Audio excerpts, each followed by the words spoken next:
Secret car number 10, the 1936 Cord 810.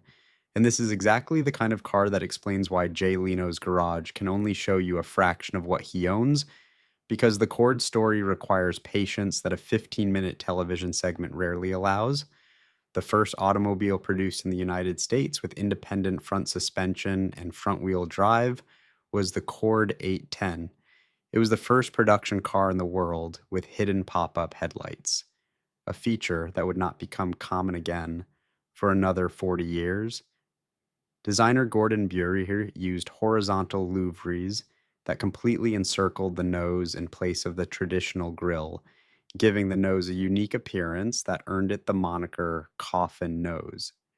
By all reasonable standards, it was among the most sophisticated vehicles in any manufacturer's early production. VN numbers have value in ways that aren't always clear. Usually, the first few units off a new production line are either crash tested, placed in factory test fleets, or kept permanently by the manufacturer for historical records. Seldom do they make it to private collectors. VIN number 3 reaching Jay Leno's garage means it skipped that entire process. And the second generation NSX itself represents something significant in Honda's history. Honda's return to flagship supercar engineering after walking away from the category for nearly a decade after the original NSX ended production. The car produces 573 combined horsepower from a twin-turbo V6 hybrid powertrain with 3 distinct electric motors, one for each front wheel, allowing torque vectoring that no conventional. Secret car number 9, the 2017 Acura NSX, and specifically VIN number 003, the third one ever built. Early production VIN numbers from any manufacturer are valuable in ways that aren't always obvious. The first handful of units off any new production line typically go to factory test fleets, get crash tested, or are retained permanently by the manufacturer for historical archives. They rarely reach private collectors.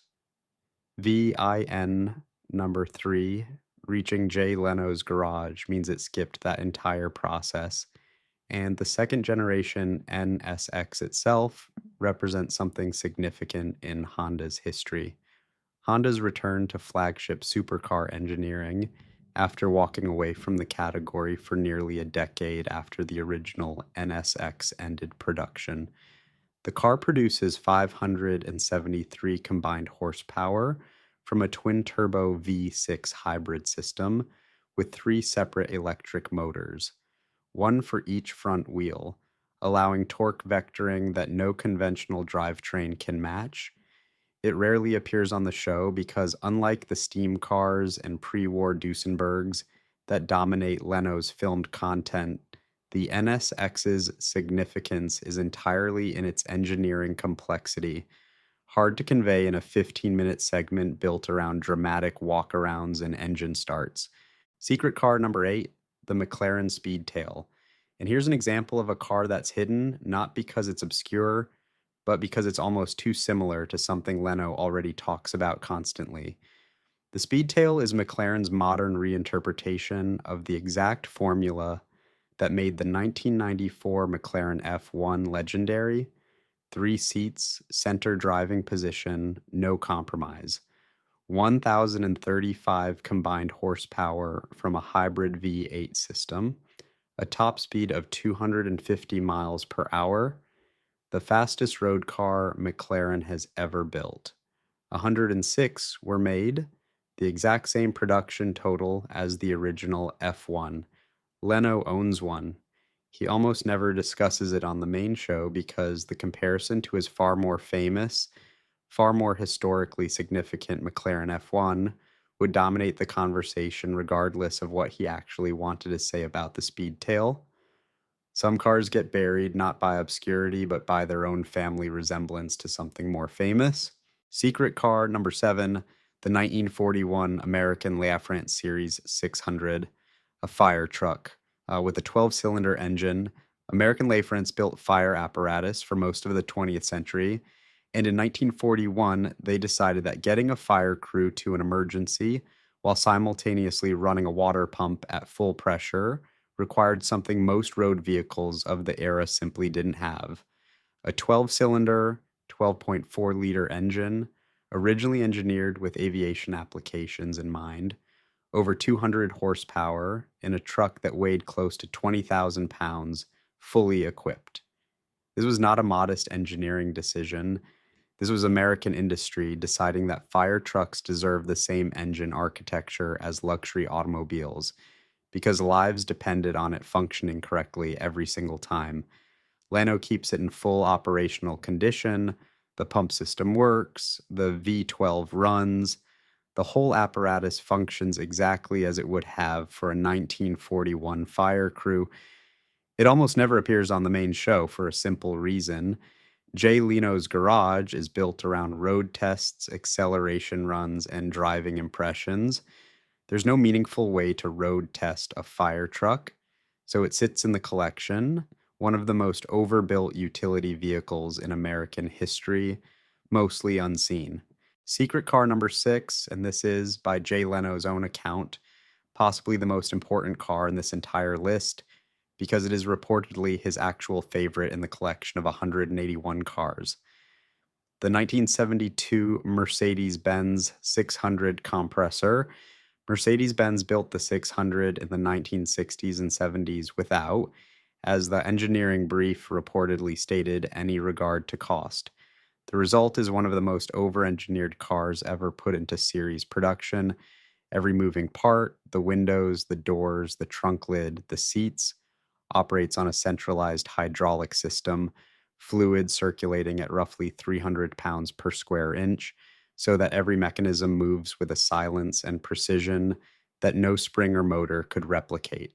The car weighs over 3 tons fully loaded.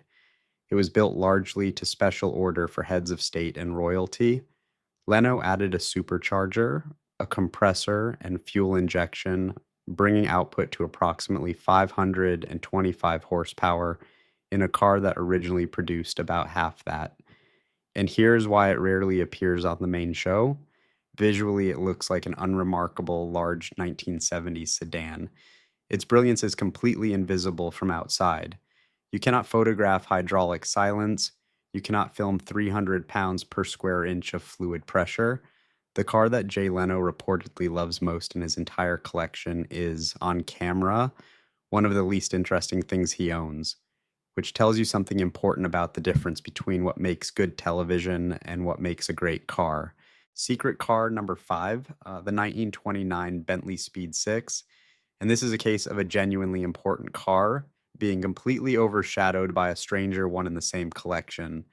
Bentley won Le Mans 5 times between 1924 and 1930, a run of dominance built largely on cars like this one, campaigned by a group of wealthy British amateur racers who became legends in their own right, the Bentley Boys.